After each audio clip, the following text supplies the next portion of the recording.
भारतीय मीडिया जगत के तथाकथित आइकॉन की आपस में दलाली के लिए हो रही डीलिंग। और हम आपको अभी दिखा रहे हैं, क्योंकि कार्यक्रम का समय कम है, इसलिए हम आपको कम शब्दों में दिखा रहे हैं कि नीरा राडिया और बरखा दत्त इनके बीच में क्या बातचीत हुई आपके सामने। आप भी कान दे के सुनिए, हम भी आपके सामने आपके साथ सुनते हैं और उसके बाद उसका विश्लेषण करेंगे। नीरा राडिया, बरखा दत्त। ये बातचीत ज्यादातर इंग्लिश में है, बल्कि पूरी ही इंग्लिश में है, लेकिन आप इसके साथ हम टेक्स्ट देने का प्रयास करेंगे और साथ साथ में आप इंग्लिश में भी सुनकर भाषा के अंदाज से इनकी गहराई समझ सकते हैं। Did I wake you up? No, I've been up, yeah, most of the night. If stalemate continues, yeah. Yeah, listen, the thing is that they need to talk to him directly. That's what the problem is. Apparently now, the message from the other side is that why did Balu go public? They claim that at this point when they had offered them this formula and these guys said no, these guys never told them that we're going to withdraw support. Or not withdraw support, outside support. Support from outside. So apparently PM's really pissed off that they went public. But that's Balu's doing, na? He was not instructed by Karunanidhi actually. Oh, he was told to come away and tell Congress that. And he went public. And well, the media was standing outside. Oh God! So now what? What should I tell them? Tell me, what should I tell them? I'll tell you what it is. The problem, and I've had a long chat with both his wife and with the daughter, right? Just giving you the problem is that if Congress has a problem with Balu, if they have a problem with anyone, they need to go and talk to Karunanidhi. They have very good relationship with Karunanidhi directly. Correct. बिल्कुल, हम दर्शकों को कह रहे हैं कि ये बातचीत हम आपको हिंदी टेक्स्ट के साथ भी थोड़ी देर में दिखाएंगे। उसके लिए कार्यक्रम का थोड़ा समय भी हम बढ़ा रहे हैं, तकनीकी कारणों से अभी हम आपको हिंदी में टेक्स्ट के साथ इसको नहीं दिखा पा रहे, इसलिए कार्यक्रम का समय बढ़ा रहे हैं और आपको ये बातचीत हम थोड़ी देर में दिखाएंगे। लेकिन जो बातचीत अभी हुई, मनोज जी आपने तो पहले भी सुनी है, लेकिन जब पहले सुना इसको तो क्या लगा आपको? बरखा का वो सारा बुरखा और ये वस्तुस्थिति।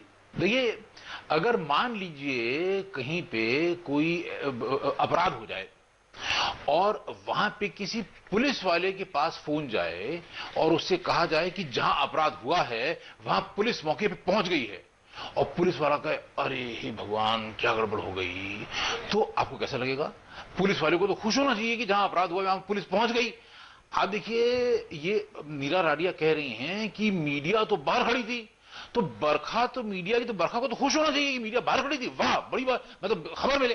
वो कह रही है हे भगवान, यानी बरखा को ये बात बुरी लग रही है क्या कि मीडिया वहां मौजूद थी? इससे देखिए, ये छोटी छोटी बातें हैं जिससे कि आप पकड़ सकते हैं कि उसके दिल में क्या बात है। बिल्कुल, और जिस तरीके से कॉल को रिसीव किया गया है, जितने प्यार से कहेंगे आपकी भाषा में क्या कहेंगे उसको?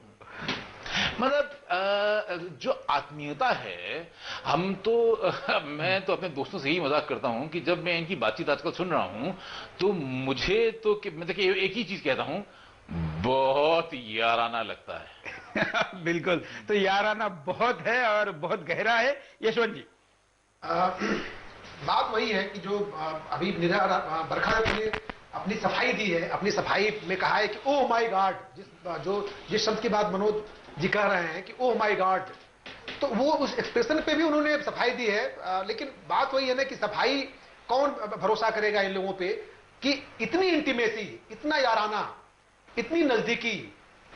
फिर उनका तर्क है बरखा दत्त के कि चूंकि हम खबरें करते हैं और खबरें कवर करने की प्रक्रिया में ढेर सारे लोगों से मुलाकात करनी पड़ती है, तो लेकिन बात वही है ना कि आपकी जो इंटीमेसी का लेवल है, जो छोटी छोटी चीजें जो मनोज जी ने कही कि जो छोटी छोटी चीजें जो एक्सप्रेशंस हैं, उससे जाहिर होता है कि अगर इन टेपों का साइकोलॉजिकल विश्लेषण किया जाए बिल्कुल, तो वो पता चलेगा कि बात सिर्फ खबरों तक नहीं है, ये बहुत आगे की बात है। और उसमें कहीं ना कहीं जिस तरीके से गुलाम नबी को गुलाम कह रही है या दयानिधि मारन को दया कह रही है, मतलब इतने बड़े बड़े नामों को शायद उनकी बीवी भी उनको बुलाने में शर्म करती होगी इस नामों से।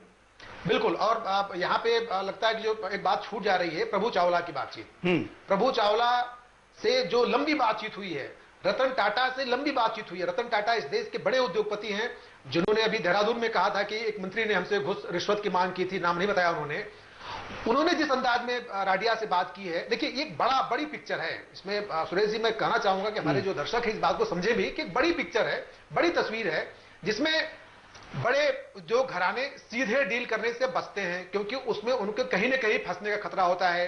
इस तकनीकी संचार क्रांति के दौर में हर आदमी का मोबाइल, किसी का भी, एक मैं पढ़ रहा था कि 7,000 लोगों के मोबाइल एक साथ हमेशा टेप होते रहते हैं, क्योंकि सरकार चलाने की प्रक्रिया में वो भी एक सर्कल में, क्योंकि मैं टेलीकॉम फील्ड से हूं इसलिए मुझे उसका काफी जानकारी है। और अब जब डिजिटल हुआ है तो अब एक साथ एक सर्कल में जितने भी मोबाइल है एक साथ टेप हो सकते, उसके लिए कोई संख्या लिमिट नहीं है। आप जो बता रहे हो, जब एनालॉग टेलीफोन होते थे तब 7,000 से ज्यादा उसको टेप नहीं किया जा सकता था। अब बाय डिफॉल्ट आप जो भी फोन यूज करते हैं उसको एक कैश मेमोरी होती है, उस कैश मेमोरी में कुछ घंटे का रिकॉर्डिंग अपने आप रिकॉर्ड होता है, उसके बाद अगला डिलीट होता है, और अगर आप चाहे तो उसकी लिमिटेशन बढ़ा सकते हैं। इसलिए अब इसमें टेक्निकल का प्रॉब्लम नहीं है। तो मतलब अब तो ये माना जाए कि जो है, जिस तरह से अपराधियों को सर्विलांस के जरिए पुलिस पकड़ती थी, एकमात्र सहारा पुलिस का सर्विलांस होता है, मोबाइल लगा दो टेप पे, और उसी तकनीक के जरिए मीडिया वालों को अंदाजा नहीं था कि शायद वो भी सर्विलांस के जरिए पकड़े जाएंगे। तो मतलब ये तकनीकी का ही कमाल है कि इसने किस तरह से हम लोगों के जीवन में मदद किया है। मीडिया, देखिए सुरेश जी, आपको ध्यान होगा, मीडिया एक बार पहले भी इसी तरीके से मीडिया पकड़ी गई थी। 16 जुलाई को जब वो परवेज मुशर्रफ आए थे हिंदुस्तान, अटल बिहारी वाजपेयी प्रधानमंत्री थे, तो परवेज मुशर्रफ ने सुबह सुबह नाश्ते के लिए मीडिया के एडिटर्स को बुलाया, और इन एडिटर्स को ये नहीं पता था कि इनके सामने जो माइक लगा है, वास्तव में वो जो एक कैमरा दिखाई दे रहा है छोटा सा, वो कैमरा तो ऐसा उनको लग रहा था केवल विजुअल लेके चला जाएगा और वो कोई ऐसे आवाज तो आ नहीं रही होगी, क्योंकि हमारे यहां तो माइक लगा नहीं हुआ है। लेकिन उनका जो माइक था वो सारे के सारे माइक कनेक्टेड थे और वो आवाज रिकॉर्ड हो रही थी, और वो आवाज जब बाहर चली गई तो पता लगा कि उसका पूरा टेप बन गया, और वो टेप एनडीटीवी के ऊपर टेलीकास्ट हो गया। मतलब उन दिनों एनडीटीवी स्टार न्यूज के लिए खबर किया करता था, और तब पता लगा कि हमारे एडिटर्स कैसी चापलूसी कर रहे थे परवेज मुशर्रफ की। तो मीडिया एक बार पहले भी एक्सपोज हो चुकी है। उसमें से कुछ नाम भी अगर एक तो उसके अंदर रजत शर्मा जो कि इंडिया टीवी के मालिक हैं, वो तो बल्कि यहां तक कह बैठे कि परवेज मुशर्रफ साहब, आपने कश्मीर के मुद्दे पर हमसे इतनी अच्छी तरह बातचीत की है, यकीन मानिए हमारी सरकार में आज तक इस मुद्दे पर किसी ने हमसे इतनी अच्छी तरह बातचीत नहीं की। मतलब रजत की डायरेक्टली अटल बिहारी वाजपेयी के यहां एंट्री थी, रजत को कोई शिकायत नहीं हो सकती थी कि उसे कोई खबरें छुपा रहा है, लेकिन उसके बावजूद भी उसका ये कहना परवेज मुशर्रफ से, मतलब एक तरह से जैसे, मतलब मैं तो बिल्कुल। और शायद मनोज जी आपको याद होगा कि परवेज मुशर्रफ ने और पाकिस्तान ने, भारतीय मीडिया क्या कहता है, ये टेप यूनो में दिखाए थे, संयुक्त राष्ट्र में दिखाए थे। हाँ, और अपने देश में जाके उन्होंने दिखाया, उन्होंने खटाक से कहा कि देखिए हिंदुस्तान की मीडिया ने तो ये जो गलती की है, जो की है, लेकिन आप लोग ऐसा मत करिएगा। इन्होंने जो चरित्र का अपना जो कमी दिखाई है वो तो ठीक है, लेकिन पाकिस्तान का मीडिया ऐसा ना करे।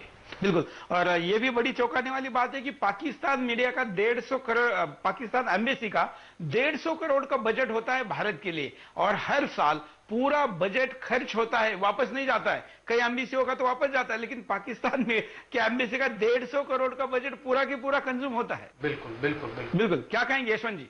अब ये तो चौंकाने वाली सूचना है, लेकिन बात जाहिर सी बात है कि पाकिस्तान का भारत में इंटरेस्ट है, और ढेर सारे ऐसे लोगों को जो रीढ़ अपना उतारने के लिए तैयार हैं, जो अपने ईमान को बेचने के लिए तैयार हैं, उन लोगों को पाकिस्तान के लोग पकड़ते हैं, और लगातार पकड़े गए हैं, अधिकारी पकड़े गए हैं, और तमाम तरह के जर्नलिस्ट भी उनके संपर्क में हैं। देखिए, एक पत्रकार का मैं नाम लेना चाहता हूं, करण थापर, जो कि बहुत ही जाने माने पत्रकार हैं, एंकर भी हैं, हिंदुस्तान टाइम्स में भी संडे सेंटिमेंट्स कॉलम बहुत समय से लिखते रहे हैं। करण थापर ने खुद लिखा है, उनकी खुद की लिखाई है कि मैं पाकिस्तान के हाई कमिश्नर को आडवाणी जी, जो कि जब होम मिनिस्टर थे, उनके यहां लेके जाया करता था मिलवाने के लिए, और मैं बाहर बैठा रहता था, यानी कि मैं शोफर का काम करता था। उनके लफ्ज हैं ये, करण थापर के लफ्ज हैं ये। तो मतलब अब मैं ये नहीं कह रहा हूं कि कोई पाकिस्तान के हाई कमिश्नर ने करण थापर को कोई घूस दिया और उसके एवज में करण थापर ने ये, मैं कोई इल्जाम नहीं लगा। नहीं, शायद जो नया वहां पर आया होगा वो इनको लेके नहीं जाता होगा, इसलिए उन्होंने ऑफर किया होगा, या बाकी भी कंट्री जिनको अप्रोच के लिए लाइन नहीं होगी इसलिए भी खोला होगा राज। लेकिन मतलब सोचिए कि मतलब मीडिया किस किस तरह के करतब करती है, और कर भी रही है, और उसमें लिखने में करण थापर को शर्म भी नहीं आई, उन्होंने खुद ही लिख दिया कि हाँ मैंने किया, और कई बार किया। मनोज जी, एक चीज मैं मतलब आपसे इस बारे में थोड़ा मैं खुद कंफ्यूज हूं कि ये जो सवाल दर्शकों के सामने है कि क्या पत्रकार दलाली करते हैं, तो ये एक ऐसा नकारात्मक मतलब एक संस्थान के नष्ट होते जाने की घटना है, परिघटना है, जिसके बारे में चर्चा बहुत कम हो रही है। लेकिन आप हम लोगों के वरिष्ठ रहे हैं और जानते हैं कि ऐसी स्थितियों से एक तस्वीर जो आम जनता के पास पहुंचती है कि जो उनके दुख दर्द को लाने वाला स्तंभ है, जो सत्ता और जनता के बीच जो पुल का काम करता है, वो अगर पुल टूट गया है तो इस डेमोक्रेसी का क्या होगा? नए पुल कैसे बनेंगे, क्या होगा? देखिए, सबसे पहले तो हमारा दिल टूटता है, जिस पे हम विश्वास करते हैं। हमें लगता है कि अगर हम मुसीबत में फंसे तो हम इसके पास जा सकते हैं। जब हमें पता लगता है कि वो ही हमारी मदद नहीं करेगा तो हमारा दिल टूटता है। अब जैसे अभी कल ही के अखबार में मतलब सुप्रीम कोर्ट ने ये कहा कि इलाहाबाद हाई कोर्ट के कुछ जज ऐसे हैं जो वकीलों से मिले हुए हैं, उन्हीं के अपनी मतलब जज साहब के अपने ही रिश्तेदार, उनके अपने बाल बच्चे जो हैं वो उन्हीं की अदालत में प्रैक्टिस करते हैं और बहुत ही जल्दी मल्टी मिलियनेयर्स बन गए हैं और बढ़िया बढ़िया गाड़ियों में घूमने लग गए हैं वगैरह वगैरह। अब देखिए, सुप्रीम कोर्ट साफ साफ हाई कोर्ट के जजेस के बारे में ये बात कहे तो दिल टूटता है हमारा और भरोसा टूटता है, हमें डर लगता है कि तो फिर हम किसके पास जाएंगे। मतलब अगर मान लीजिए कल को हम कहीं एफआईआर लिखाने पहुंचे और पुलिस ने एफआईआर नहीं लिखी तो हमारे पास एक सहारा है कि मीडिया के पास चले जाएं, हमारे पास सहारा है हम अदालत में चले जाएं। अगर हमारा यहां से भी दिल टूट जाए, यहां से भी दिल टूट जाए तो हमें डर लगेगा। और चाणक्य ने कहा है कि अगर हमें यह भरोसा हो कि हमको न्याय मिलेगा तो हम न्याय का मतलब हम कानून व्यवस्था का पालन करेंगे, लेकिन अगर हमको ये लगे कि हमको न्याय नहीं मिलेगा तो फिर हम कानून तोड़ने पर आमादा हो सकते हैं। ये खतरा है। बिल्कुल, जंगल राज एक तरीके से हो जाएगा।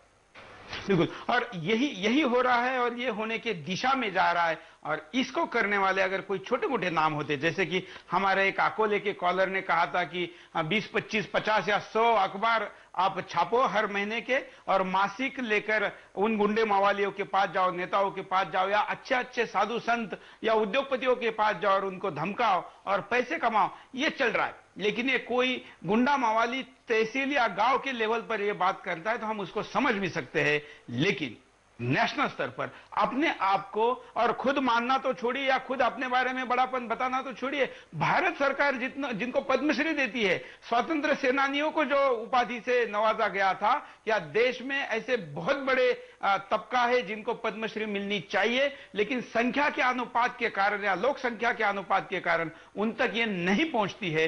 उन लोगों ने यह भ्रष्टाचार किया है, उन्होंने इस चीज को ऑफर किया है कि जिनको पद्मश्री मिली है। आइए ऐसे ही एक पद्मश्री और दलाल के बीच ये बातचीत, बरखा का ये बुरखा आपके सामने। Hi, Neera. Hi, did I wake you up? No, I've been up, yeah, most of the night. If stalemate continues, yeah. Yeah, listen, the thing is that they need to talk to him directly. That's what the problem is. Apparently now, the message from the other side is that why did Balu go public? They claim that at this point when they had offered them this formula and these guys said no, these guys never told them that we're going to withdraw support. I'm not withdraw support, outside support. From outside.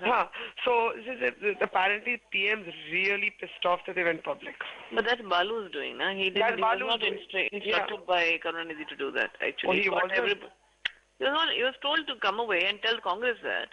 And he went public. And this well, the media was standing outside. Oh God! So now what? What should I tell them? Tell me, what should I tell them? I'll tell you what it is. The problem, and I've had a long chat with both his wife and with the daughter, right? Just giving you the problem is that if Congress has a problem with Balu, if they have a problem with anyone, they need to go and talk to Karunanidhi. They have very good relationship with Karunanidhi directly. Correct. You see, because in front of Balu, in front of Raja, in front of Maran, they can't